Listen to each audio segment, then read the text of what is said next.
നമ്മളിവിടെ കേതൽ മീൻകറിയാണ് ഉണ്ടാക്കാൻ പോകുന്നത്. അപ്പോൾ കേതലിനെ നമ്മൾ ഉപ്പ്, മുളക്, അതേപോലെ മഞ്ഞളിട്ട് പെരക്കി വെച്ചിട്ടുണ്ട്. അതിൻ്റെ കൂടെ പച്ചമുളക് കീറിയിട്ടിട്ടുണ്ട്.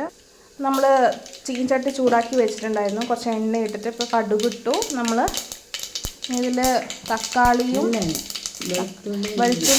വെളുത്തുള്ളി ഇടണം, ഇഞ്ചിയും ഇട്ടു വഴറ്റാണ്.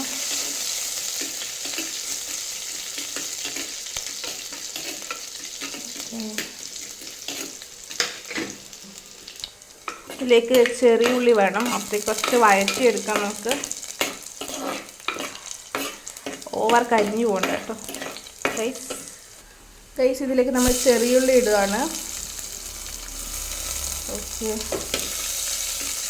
വഴറ്റുക.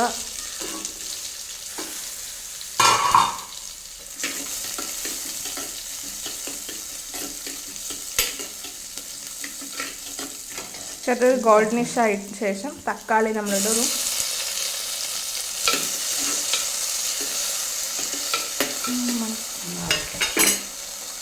ഇതിപ്പോൾ കുറച്ചൊന്ന് ആവട്ടെ കേട്ടോ. വഴറ്റി ഏകദേശം ഒന്ന് വേവണം അല്ലേ? ചെറുതായിട്ട്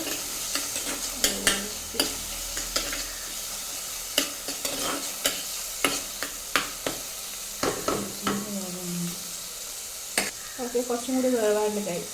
അപ്പോഴത്തേക്ക് നമുക്ക് വരാം ഗൈസ്. ഇച്ചിരി മല്ലിപ്പൊടിയാണ് നമ്മളിടുന്നത്. 1/4 ടീസ്പൂണ് മല്ലിപ്പൊടി ഇട്ടു. നിങ്ങൾക്ക് വേണമെങ്കിൽ ആഡ് ചെയ്യാം. നമ്മളിപ്പം മല്ലിപ്പൊടി ഇട്ടിട്ടാണ് ഉണ്ടാക്കുന്നത്. ചിലവർക്ക് അത്ര മല്ലിപ്പൊടി ഇഷ്ടപ്പെടുന്നുണ്ടാവില്ല. നിങ്ങൾക്ക് വേണമെങ്കിൽ ഇൻക്ലൂഡ് ചെയ്യാം.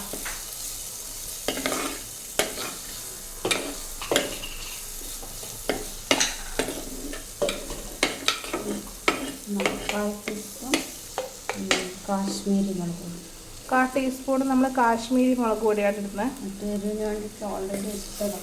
കൂടി നമ്മൾ എരിവിന് വേണ്ടി നമ്മളിങ്ങനെ മീൻ പെരക്കി വെച്ചുകൊണ്ട് അത് ഭയങ്കര എരിവാണ്. അതുകൊണ്ട് നമ്മൾ അധികം ഇടുന്നില്ല. കാശ്മീരിയാണ് ഇട്ടത്. ജസ്റ്റ് കളറിന് വേണ്ടി മാത്രം നമ്മളാക്കുവാണ്. ഇനി ഇതിലേക്ക് കുടംപുളീൻ്റെ പുളിയാണ്, പുളിവെള്ളം. കുടംപുളീൻ്റെ ആണ്.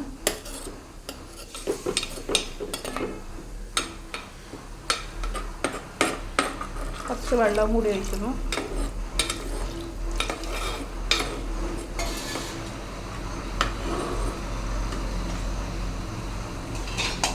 ഒന്ന് തിളച്ച് വരാനായിട്ട് നമ്മളിത് അടച്ചു വെച്ച് വെക്കുവാണ് ഗൈസ്. അപ്പോൾ തിളച്ച് വന്നിട്ടുണ്ട്. ഇനി ഇതിലേക്ക് മീനിടാൻ പോവാണ് നമ്മൾ.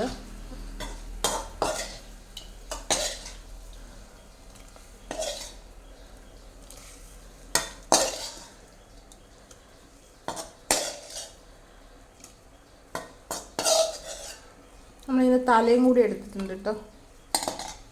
കേട്ടല്ലോ.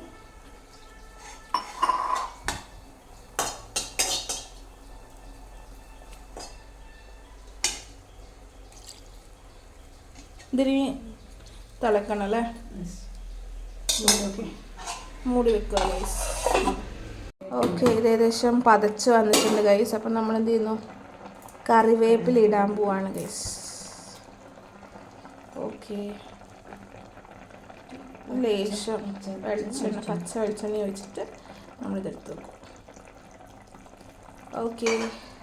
ഓക്കെ, അപ്പോൾ കേതൽ കറി ആയിട്ടുണ്ട്. നിങ്ങൾ ട്രൈ ചെയ്ത് നോക്കുക ഈ റെസിപ്പി. എന്നിട്ട് നിങ്ങളുടെ ഫീഡ്ബാക്ക് ഇതിൽ അറിയിക്കുക.